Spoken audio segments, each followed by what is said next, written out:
This is Dr. Charles Parker, and you're listening to Core Brain Journal. It's a place where I connect both fresh discoveries and interesting different perspectives from advanced mind science with the realities of real people and everyday life down on Main Street. Well, good morning, folks. Dr. Charles Parker here one more time at Core Brain Journal, and we have a delightful guest, a person very experienced with some very specific things individuals can do regarding their approaches to ADD, ADHD recovery. We think of it as executive function. We think ADHD is a fine term, but when you actually start looking at brain function and what really needs to be done with individuals, we're really strong on thinking about it as executive function. Welcome, Linda Anderson, ADHD coach. Thanks for coming on board this morning. Well, good morning. Thank you for having me. So what we're going to do is, first of all, have a little announcement about sponsors, and then I'm going to introduce Linda, and we'll go from there. So we're very pleased to welcome our two new sponsor partners to the Core Brain Journal family. First, the compassionate and caring nonprofit James Berry Robinson Child and Adolescent Residential Treatment Center right here in beautiful downtown Norfolk. And they have evolved their programs in a way that really helps redefine the childhood and family evolution for kids that have troubles and actually need residential care. So then, in addition, our clinical friends, Direct Health Access Laboratory, DHA Labs, outside of Chicago, have joined us. And remember, if they can serve professionals in Nigeria, they can certainly help you in Fargo. Who needs a laboratory? Stay tuned. I'll tell you much more about it in just a minute in the middle of this episode. So let's get started with Linda. Linda's a master coach with over 22 years of experience. And I have to tell you, folks, Linda's a friend of mine. I'm really proud and pleased to have her as a friend. She's a very articulate, very thoughtful, stand-up woman. She's going to get things done, and we love the fresh ideas that she has, and you'll get to hear something about them in just a moment. Linda helps her clients craft inspired goals. She helps identify and utilize their strengths. She's very proactive. She helps them basically get more organized and reframe. This is an important, underline it with two big lines and double exclamation points. Reframe negative thinking. A particular area of lifelong interest for Linda is supporting her clients in adopting healthy body, healthy brain practices. Fits right in with Core Brain Journal. And we've had a little conversation before, and we've a little bit rehearsed some of this. So I'm going to get right into it, Linda, because I think your message is so important. I don't want to linger for a minute. You can't catch your breath here. We're going to jump right into this. Let's talk about briefly what you're doing, but then go into your three poignant, let's get it done, thoughtful perceptions about how a person can recover from ADHD. So tell us a little bit about yourself and we'll get started. Okay. Well, I maybe it would be helpful to give a note of a background that, like a lot of other coaches, I certainly didn't just decide, okay, I'm going to become a coach and then go study for that. I did something else in life. I had another job, a career, and then I had a little transition period where somebody had invited me into their organizing business, professional organizing. I said, oh, I can do that. And then with my very first client, and then with my third, fourth, and fifth, whether I was working in a home or working in an office in a business, I was discovering that my clients were asking me about something I didn't know about. At that time, we certainly called it ADD. I decided I needed to learn everything that I could, and at the same time discover the field of coaching and realized that I needed to do too, because it was clear to me, I was meeting some other organizers, my style was, how can this person do it their way? And I could begin to see, that this idea of organizing space externally and organizing thinking internally was really, really a challenge. So I had some expert training, in the field training as I was learning to become a coach, and then training to use for the years that would follow here. Well, and I think one of the things that Linda hasn't said about herself is she's a thought leader with the ADHD coaching organization. She's a person that is honored, respected by that entire group of people. She's done numerous presentations to that national organization, and she makes a very large contribution to the overall consideration of what really needs to be done about really what's kind of a national plague, because we're just not treating it correctly. In many times, we're just kind of throwing meds at stuff and don't really have an idea of what's going on. I think this is where it's really important for coaches to connect with thoughtful professionals to look at the entire package as opposed to just throwing meds at behavioral appearances. That's way, way outdated. That's the dark ages. So Linda's on the front end of this Galileo moment. She's into mind tools and she understands what works. So Linda, let's get into those three exceedingly interesting points. I'm happy to have been programmed a little bit by listening to Linda talk about them. I get excited just thinking about them because it's so absolutely relevant, so street applicable, so actionable what Linda's about to tell you. So let's get started, Linda. Terrific. So first thing that I want to be able to talk about is overwhelm.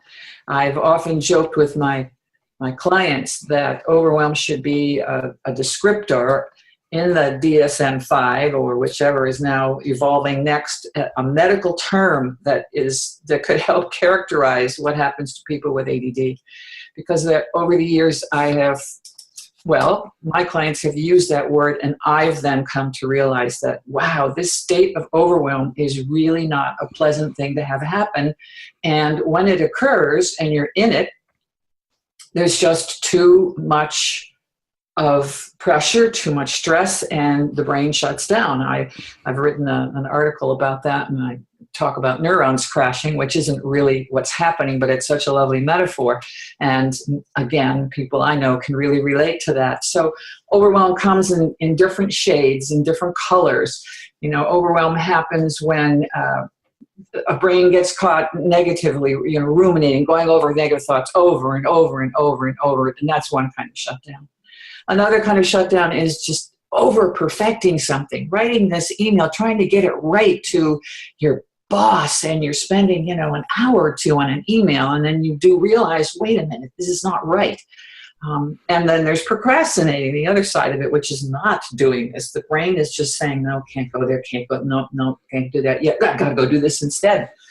And then sort of that third category of real, true overwhelm is that kind of thing that happens when the brain truly just kind of shuts down. It can happen when you know the topic really well and you're in front of your peers and should feel comfortable, and your brain goes blank and you just cannot get that message out. It can also happen when you are in a transition period in your life.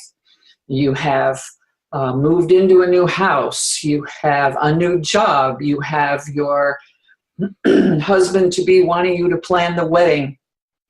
You can probably tell that some of these are real-life examples. And suddenly your brain goes out. The little neurons left the premises. They're not going to let you do anything. You're having trouble just managing what is. And I think it would be easy to see that it wouldn't be too hard for that to segue into a period of depression for somebody. But at this other end, it is just the shutdown of the brain will not work. One last classic example is that person working on their PhD, and they've put in hours and hours, and now they're up to this final piece. They've even been given time off to do, this is what's supposed to take place over the next month. And again, the little neurons have just walked out the door. They're not going to start connecting. They're saying, we're not going to compute. And I might be not even characterizing to the fullest how overwhelmed can feel when it kind of descends like a blanket and you really do not know how you're going to get out of that. You can't see what the path is. Of course, if you're blanketed by overwhelm, then you don't have hope either. You're not figuring out, well, how am I going to get out of this? So it's not a pleasant place to be. Anybody who has had perhaps who has ADD, ADHD, who's got some executive function challenges, has likely experienced overwhelm, and you can ask them and they will look at you like, oh my God, you get it. Well, Linda, that's such an excellent summary. As you were speaking, I was thinking about it. And you laid it out very well, but just to summarize it, a person can be overwhelmed by being too on it. They can be overwhelmed by being off of it and trying to decide, and then they can be off of it by being and completely overwhelmed by blanking. And when they blank out, all three of those are counterproductive because they put the timing off on the individual. And when the timing is off, and a lot of this occurs when circumstances change and reality changes, a person winds up having an abundance of thinking that may not be perceived as an abundance, but it's the abundance that's the killer. That's why she's using the term overwhelm. And interestingly, a thought occurred to me, which I really haven't had before, is the hope is gone. And the natural question that some people may say, well, why is hope gone? Well, because the person is so completely stuck in the moment, seeking a resolution, either seeking a resolution or denying the problem in the first place. It doesn't matter. So developmentally, overwhelm leaves them stuck. And then they can't get into the future because hope has something to do with the future. And it's the antithesis of Zen. They're what am I trying to say? In the jail of the moment, they're captured by the moment. They can't get out of the moment. Well, I love those descriptions. And when I found myself writing about this recently in a little more detail, I was using that word hope. Then you don't have hope. You're feeling hopeless when you're under this complete fog of overwhelm. Mm-hmm. And, who would think that a doctor, a clinician, and me, a coach, not all coaches talk about hope, but it is just an important word here when it comes to what we're talking about, and especially for people who experience ADD, that when hope disappears, well, then what are you left with? I mean, this hope takes you into the future. I like how you said that. Well, and I think it really is a great segue to your second point. I mean, it's interesting how these all tie together, Linda. Yes. We're starting with here's the problem, and then here's a person's reaction to the problem. And so let's hit that second point, please. So this reaction, as you can see yourself slipping into perhaps or out of overwhelm, as you can experience yourself procrastinating, as you I have been perfecting, you begin over time to realize, look, something's not quite right here. And you turn that inward. You begin to blame yourself. I think that there's probably a very human, almost biological explanation for why we do that.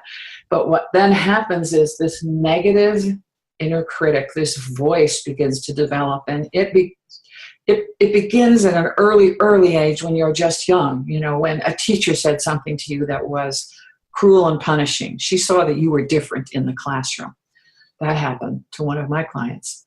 And then it's your parents, it's relatives, it's your friends who can't figure out why you're so strange when you're playing. You're not listening to them. You're not part of this game that you're supposed to be a member of. And so it happens multiple times, and your own brain is letting you down. And pretty soon that negative self-critic that's saying, what is wrong with you, is really, really well developed. And the really fantastic thing about it that you learn, well, if you're a coach who has dealt with negative thinking as many years as I have, is that you can change that. You can change that inner critic. But the very first thing that has to happen is you've got to start being aware of it. Sometimes I will tell to a client when we're working on this particular piece, I say, I just want you to go back over these next few days, and I want you to, when you suddenly are aware of a criticism, a way that you are putting yourself down, a way that you're forecasting something negative that's going to happen, because it's all made up. That's the important thing about this. Our thoughts are not facts. And that is like a piece of magic that you hand somebody when they go, what? No, just because you think something doesn't make it a fact, really. So then when that comes into the realm of negative thinking and this self-criticism, you really get, the chance to say, you're saying I'm making that all up. But that's one thing, to have heard that piece of information. Now, the next thing is to bring that into focus and say, wow, I'm aware of what I was thinking. I get that. Wow, I was doing that a lot about this particular person or myself. And so the awareness is really the beginning point of working on that inner critic. Oh, and I like to call inner critic as if that's its Walt Disney name, capital I, capital C, inner critic, walks around with you all the time. Somehow I don't think that person is a very attractive person. Not attractive at all. This is a troll type. Well, I like to tell people that, it could be like Cruella de Vil, or it could be the nagging relative that you had somewhere in the past. It could be the gnome. Well, that negativity becomes a reality, however, and that is an important point, because that is what you're saying. It isn't a reality, but in fact, does become a reality, because then that perception of the reality of you and the reality of the other person then adds to the inhibitory overwhelm and the disorganization that occurs. Because how can you have a plan when there's no reason to have a plan? The negative inner critic also dissipates hope as well, because hope is an affirmative, positive direction. And if you're busy stuck in the word that's coming to my mind is the La Brea tar pits, right outside of Los Angeles, the La Brea tar pits of your mind, then you got a negative problem that adds to the overwhelm, because there is no hope, there is no future. Your mind can't go into the future. You can't do anything, and it's a further inhibition against actually developing your personality, your life, your family. Let me take a moment, as we can, real quickly, right here in the middle. And what we're going to do, Linda, is take a quick break. We're going to hear a word about our sponsors, and then we're going to come right back. And so let's hang tight, Linda, for a second, and we'll get right back to you. Well, folks, you know as well as I do that psychiatric treatment failure, especially after multiple medication trials and those very, very brief hospitalizations, may prove insufficient to deal at home with the complexity of troubled children and those adolescents from 6 to 17 years old. Improved care, those next mandatory steps, should include a more comprehensive approach to address those multiple levels of challenges, from family to peers to school, diagnostically from defiance to depression, on every level for families, including military families internationally. The Barry Robinson Center's 32-acre open college-like campus in Norfolk, Virginia, provides safety and security and clean, comfortable living. How do we know? We refer folks over there all the time, strongly endorse what they're doing. So for further information, an informed interview, connect at this page, barryrobinson.org/core. Well, you folks already know that here at Core Brain Journal, we're on a mission to introduce you to resources that make significant contributions to the investigation of those predictable mind science applications. Our colleagues at DHA Lab Group provide a real difference with treatment options for people at every level, from first awareness of mind problems to those frustrating times when even well-informed treatment becomes surprisingly unpredictable. For my entire professional life, from psychoanalysis to brain scans, I've searched for, improved predictability. The good news for all of us, from professionals to patients, remarkably effective research offers useful, cost-effective, organic options far beyond guesswork with psychiatric medications alone.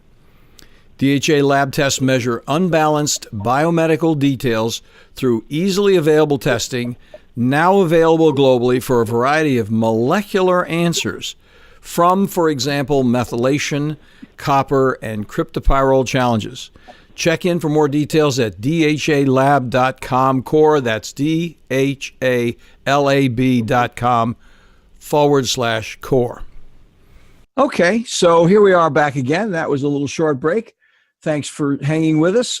What we were immersed in was a sequence of events. Here's the problem. Here's how a human being reacts to the problem. The overwhelm is the problem. That by far is the percentage. Linda sees individuals with executive function problems all day, every day. I see people with executive function problems all day, every day. And that is the most characteristic problem. Hyperactivity is not the most characteristic problem. Overwhelm is the most characteristic problem. And yes, we all get, the quick answer to that is, of course, we all get overwhelmed. But with an individual who has good executive function, it's transitory because they have a solution. Something comes up. Hey, this is not working. I've got to do something else. A person has executive function problems because they can't take themselves in the future, because of that second point that Linda was raising so well, because of the negativity and the jail that they place in themselves, they place themselves in, is so deconstructive, they can't go anywhere. So then the issue then is, what do we do about it? What are some actionable ideas about this quagmire, this prefrontal cortex mess, this brain spaghetti thing? Where do we go from here? Terrific. So I say that, I'm not so unusual in saying this, it's clear to me that we as human beings have multiple means of, I want to use the word healing, because there really is that aspect when you are getting rid of that, that negative inner critic, when you're getting rid of something that's not working for you, you're getting better, you're feeling better, you're operating better. So there's I would say in coaching, and certainly in my coaching, there's a multiple front at which you're working. You're helping people understand more about their executive function. The role of that is very, very important. That's information. I'm helping them with organizational tools, but there's also the working with strengths. Self-care is just critical. How a person is dealing with sleep and stress and exercise and food. And then, of course, there's perspective that we add, kind of wisdom, insight that we have that we can add to what somebody is experiencing and moving in coaching to find resolution or make a change. So all of it comes together. It's all important. But this one aspect I wanted to be able to just talk briefly about, because I've discovered it's really true in working with folks, that I have a simple formula. I call it A plus B equals C. How could that get any simpler? So what happens is that people desiring to make a change are often hitting themselves up against B. It's like a brick wall. B stands for behavior.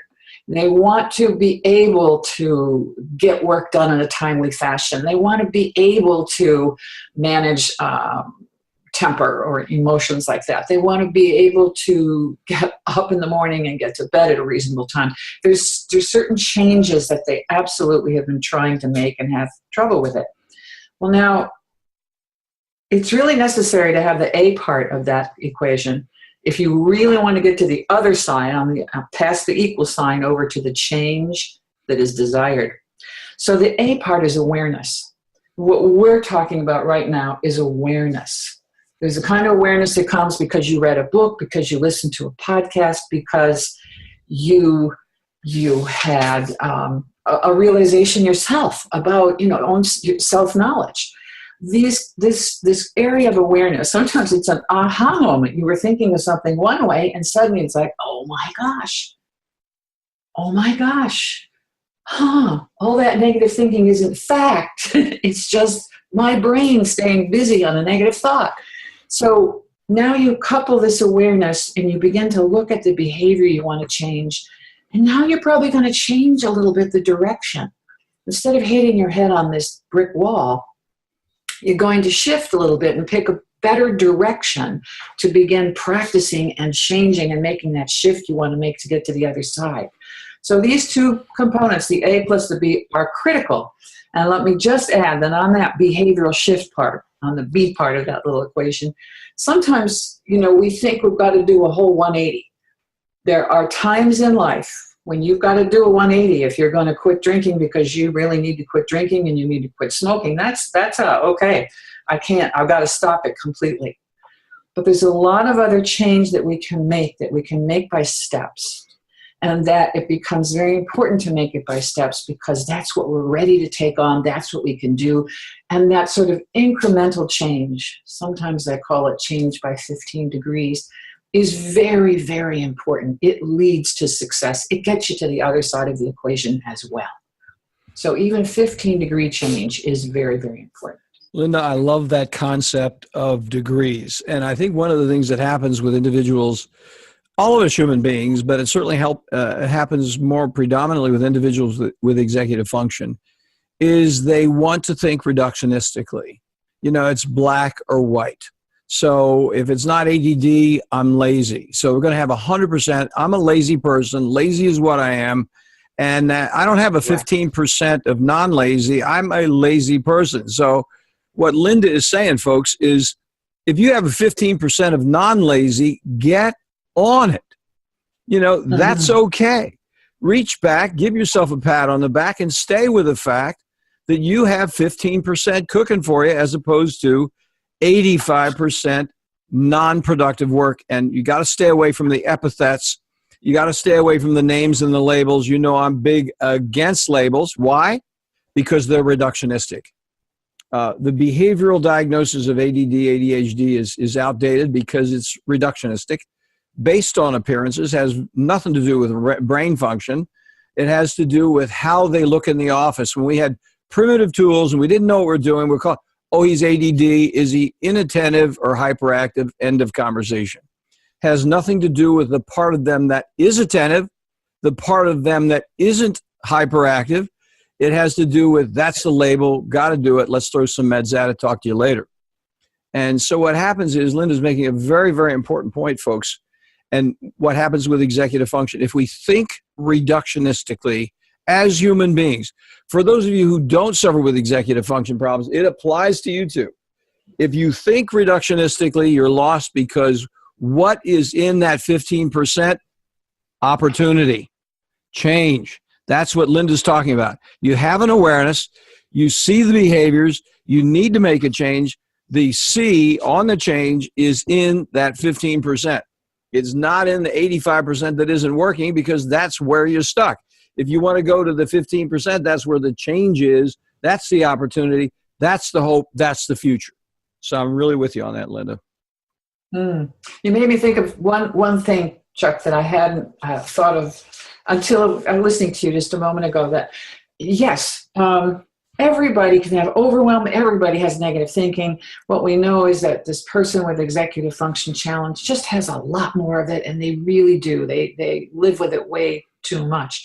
There's a real simple little a tool that I will sometimes use, that when you are aware first of the amount of negative thinking you're doing, or let's say you're in a place where you are ending the day and feeling like, what did I get done? I didn't do this. It's all a negative recounting of the day. You can do something as simple as have a little notebook, and you look at it before you go to bed, and you write down 3 things that you did accomplish that day. I don't care how small they were. You write down those few things that you know you did. If you can make it a 3, that's really helpful.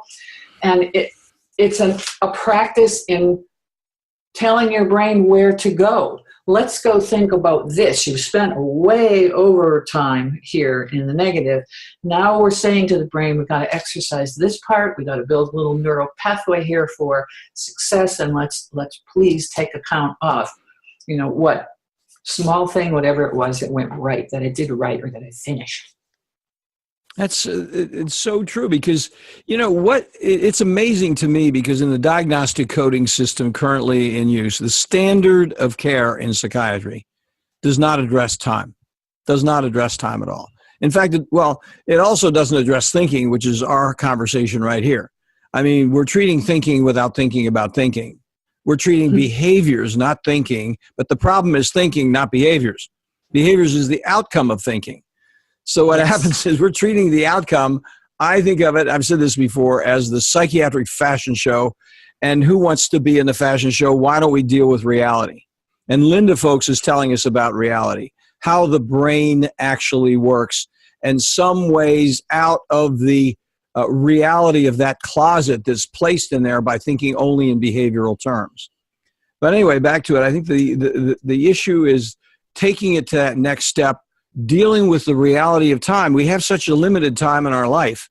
And another way to get away from the negative thinking is, this is a waste of time. I don't have two lives. And I have a limited amount of time in my day. Why would I just be that inefficient that I'm going to just sitting there hitting myself with a hammer, calling myself lazy or incompetent or whatever I'm calling myself, when I've got to actually find a solution internally? And that's what I like so much about Linda's message, folks, is because she's saying, yeah, there's an internal opportunity, message, and hope in there if you just reframe the process of what you're doing with your thinking process. If you start thinking about thinking, you have some opportunities. If you're not thinking about thinking, you can take all the medicine in the world and you're going to be SOL, as they say in the street. So, one last little thought here too. Sometimes, because you certainly know from your years of experience, as I do, that yes, still, it's really hard for a person to overcome that. They recognize they're stuck doing this and they're doing too much of that negative thinking. And they're even trying to do this sort of metacognition piece of, I need to pay attention to my own thinking. Sometimes you need to stop thinking and you need to get moving. And if you could get outside and do something, get out of the brain, put the brain aside for a while, yes, and it can really change things. Even just getting into nature is fantastic, but not everybody has that capacity at all times. So get moving in some way, and it really is quite amazing how your thinking can change. An additional excellent thought. So true, because what happens when you're in nature, what are you doing? You're changing your reality. You're actually coming in contact with what's actually going on. And what's the most important characteristic about nature? It changes. What's the most important characteristic about the development of human beings? They adjust to the changes in nature in a timely manner. When you have an executive function problem, you're stuck in not change. And that's really Linda's message for us today. And I know Linda has to go. I want to thank Linda again before we wind up here. Thank you so much, Linda, for you folks in Radio Land don't know that Linda did some serious double duty. We've had another conversation. We had a conversation that didn't work. She came back, made extra time. And I just want to thank you very much for taking that extra time to come in here and be with us today. Thanks, Chuck. Thanks a lot for having me. So let's close with where they can contact you and how they can get in touch. I'm going to have this in the show notes, but please close with that, Linda, if you would. Oh, terrific. Well, you will find me, of course, you just scoot around on the computer and look for me at gettingclear.com. And you can email me at linda@gettingclear.com. Well, that's great. Linda, thank you so much again. We appreciate it. And thank you, folks, for joining us. And Linda, we'll talk again soon. You have a great day. All right. I look forward to it. Bye. Yes, ma'am. Thanks for listening to Core Brain Journal. We're working every day behind the scenes to bring you reports that connect research benches with those street trenches. Here we share the complexity of mind science because, as you know, details really do matter. One of the most pervasive, misunderstood challenges is how commonplace medications, like those written for ADHD, are used so regularly without clear guidelines. If you think you'd like more specifics, take a minute to download my 2-page PDF packed with video links and references on the absolute essentials of how to start ADHD medications. They're easily available at corebrainjournal.com/start. Thanks for listening. Do connect and stay tuned. Together we can make a difference.